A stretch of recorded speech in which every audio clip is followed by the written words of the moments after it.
Hi friends, ఈరోజు పీతల దగ్గర ఎలా చేసుకోవాలో ఈ రెసిపీ చూపిస్తున్నానండి నా స్టైల్లో. ముందుగానే క్రాబ్స్ పీతలు ఆల్రెడీ క్లీన్ చేసి తీసుకొచ్చారనమాట మా హస్బెండ్. ఉప్పు అయితే ఏం లేదండి, అంటే ఇసుక ఉంటుంది కదా క్రాబ్ అనేది, అలా అయితే ఏమీ లేదు, నీట్గానే ఉందన్నమాట క్రాబ్. జస్ట్ పైన ఒక 2-3 టైమ్స్ పసుపును ఉప్పు వేసుకొని క్లీన్ చేసుకుంటే సరిపోతుంది. ఆల్రెడీ అన్ని చక్కగా కట్ చేసి తీసుకొచ్చానమాట. దీని లోపల ఉన్న గుజ్జు చాలా బాగుంటుందండి, కానీ తినేటప్పుడు స్కల్స్ అవి ఉంటాయి అన్నమాట. షార్ప్గా అవి చూసుకొని తినాలన్నమాట. చిన్నపిల్లలు పెట్టేటప్పుడు చూసుకొని పెట్టండి. ఇంకా పసుపును ఉప్పు వేసి క్లీన్ చేసుకుంటున్నాను. ఈలోపు నేను కళాయి కూడా స్టవ్ మీద పెట్టేసుకున్నాను అండి. స్టవ్ అంటించుకొని దానిలో కొంచెం ఆయిల్ వేసుకున్నాను అండి, ఒక 2 గరిటెలు ఆయిల్ వేడెక్కాక మనం ఏదైతే క్లీన్ చేసి పెట్టుకున్నామో క్రాబ్స్ అవి కూడా యాడ్ చేసేసుకున్నాను.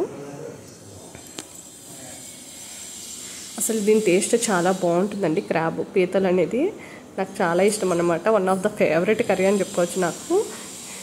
ఇదిగోండి, ఇంకా పీతలు కడిగేసి పక్కన పెట్టాను. ఇంకా అవి యాడ్ చేసేస్తున్నాను అనమాట. ఆయిల్లో వేస్తున్నాను. చక్కగా ఆయిల్లో వేయించుకుంటే బాగుంటుందన్నమాట. ఇదిగోండి పీతలు, ఆ లోపల ఉన్న గుజ్జు చాలా బాగుంటుందండి. ఇంకా ఆయిల్లో వేసేస్తున్నాను అండి ఒక్కొక్క క్రాబ్ తీసి. దీన్ని ఒక 10 మినిట్స్ 5 మినిట్స్ అలా వేయించుకుంటే సరిపోతుందండి. చక్కగా కొంచెం కలర్ చేంజ్ అయిన తర్వాత మళ్ళీ వేరే బౌల్లో తీసేసుకుంటాను సపరేట్గా. ఇదిగోండి, నాకు తెలిసి ఈ ఒక 3-4 క్రాబ్స్ అనుకుంటా. ఈ కట్ చేస్తే మనకు తెలిసిందే కదా, 6 అలా వస్తూ ఉంటాయి పీసెస్ కింద. క్రాబ్ కాస్ట్ అయ్యేంత నేను తర్వాత మెన్షన్ చేసి చెప్తానండి. నాకు అంత ఐడియా తెలియదు, ఎందుకంటే మా హస్బెండ్ తీసుకొచ్చారు. నెక్స్ట్ షార్ట్లో పోసేస్తాను, దానికి కాస్ట్ కనుక్కొని. ఓకేనా? ఇవ్వండి, చక్కగా క్రాబ్స్ని ఇలా పక్కకు తిప్పుకుంటూ ఉన్నాను గరిటతో, కొంచెం ముందు పైకి కిందకి అలా అన్నట్టు. చక్కగా ఆయిల్ వేగితే టేస్ట్ బాగుంటుందండి క్రాబ్ది. ఇవ్వండి, వేగిన తర్వాత ఇంకా పక్కకు తీసేస్తున్నాను అనమాట. చాలు, కొంచెం కలర్ మారితే చాలండి, మరి ఓవర్గా కలర్ మారిపోకల్లా బ్రౌన్లా మాడిపోయేటట్టు వద్దండి. ఇంకా మళ్ళీ ఇంకొంచెం ఆయిల్ యాడ్ చేసుకుంటాను క్రాబ్స్ సపరేట్ చేసుకున్న తర్వాత. ఇదిగోండి, ఇంకా పక్కా తీసేస్తున్నాను బౌల్లోకి, మంచిగానే వేగాయి అని చెప్పి. క్రాబ్స్ ఇంకా అలా ఒక తీసేసి వాళ్ళు సపరేట్ చేసేస్తున్నాను. వాయిస్ కొంచెం మళ్ళీ ఇవ్వాల్సి వచ్చింది మధ్యలో డ్రాప్ చేసి. ఓకేనా? కంటిన్యూ చేస్తున్నా. తర్వాత ఇది కూడా ఆనియన్స్ పచ్చిమిర్చి కూడా వేసేస్తున్నా. కొంచెం ఆయిల్ యాడ్ చేసుకుంటున్నాను, ఎందుకంటే ఆయిల్ సరిపోలేదు అనిపించింది. నాన్ వెజ్ కొంచెం ఆయిల్ ఎక్కువే పడుతుందండి. ఇంకా పచ్చిమిర్చి ఆనియన్ వేగిన తర్వాత ఈలోపు అల్లం వెల్లుల్లి పేస్ట్ అన్నీ రెడీ చేసుకుని పక్కన పెట్టుకుంటున్నాను.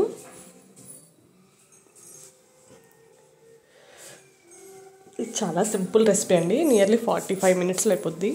అసలు చాలా టేస్ట్ అయితే సూపర్ కుదిరిందండి, చాలా బాగా వచ్చిందనమాట. పీతలు అంత బాగా వస్తుందని అనుకోలేదు ఆ రెసిపీది. నేను చేసి చాలా రోజులు అయిపోయింది అనమాట, చాలా ఇయర్స్ అయిపోయింది చెప్పాలంటే. ఆఫ్టర్ లాంగ్ గ్యాప్ నేను చేయడం. ఇవన్నీ ఆనియన్స్ కూడా కొంచెం సాల్ట్ వేసుకుంటే తొందరగా మగ్గిపోతాయండి ఆనియన్స్.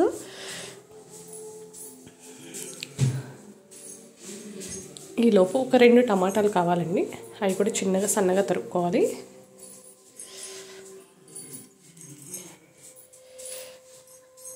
మనకి ఇసుక లేకుండా కడుక్కోవాలండి పీతలు అనేది, అప్పుడే టేస్ట్ బాగుంటుందన్నమాట. లేకపోతే తినేటప్పుడు మనకి కరకరలాడుతూ ఉంటుంది ఇసుక.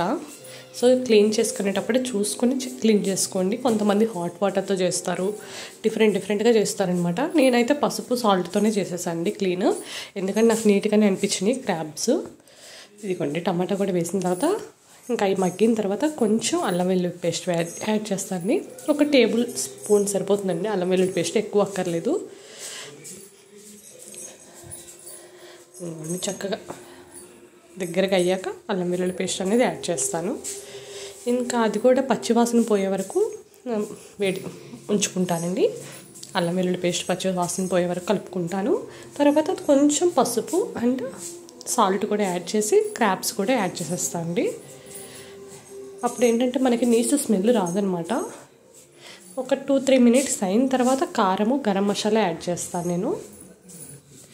క్రాబ్స్కి ఏంటంటే అల్లం వెల్లుల్లి పేస్ట్ అంతా పడితే బాగుంటుంది అనమాట టేస్ట్.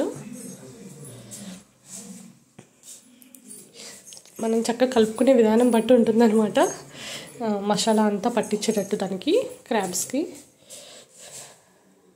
ఇవ్వండి, కొంచెం పసుపు చెప్పాను కదా, కొంచెం సాల్ట్. ఒక 2 మినిట్స్ ఆగాక పసుపు మగ్గిన తర్వాత కారం యాడ్ చేసుకోవాలండి. ముందుగానే యాడ్ చేసుకోవద్దు. ఏంటంటే ముందుగా యాడ్ చేసుకుంటే పచ్చి స్మెల్ వచ్చేస్తుంది అనమాట. పసుపుదే మనం తింటున్నప్పుడు కూడా పసుపు స్మెల్ అనిపిస్తుంది. కొంచెం సేపు అయిన తర్వాత ఒక 2 టేబుల్ స్పూన్స్ కారం వేసానండి నేను, 2.5 స్పూన్స్. ఎందుకంటే కొంచెం 1 table spoon garam masala, spice ఉంటే బాగుంటుంది అనమాట పీతల కర్రీలోకి.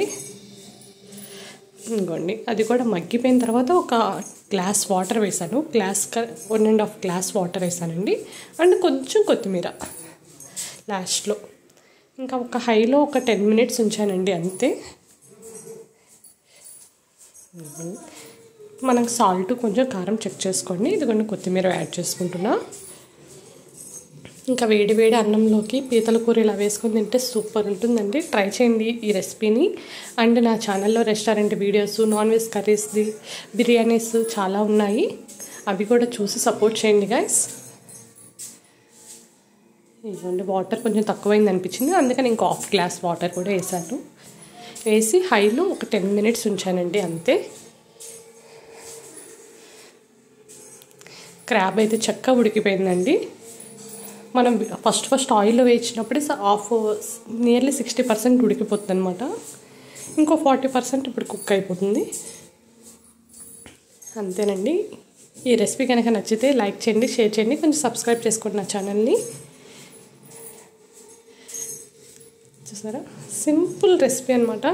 ఎక్కువ పని కూడా ఉండదు. నియర్లీ 45 మినిట్స్లో అయిపోతుంది. అప్పుడప్పుడు మటన్లో అవి కాకుండా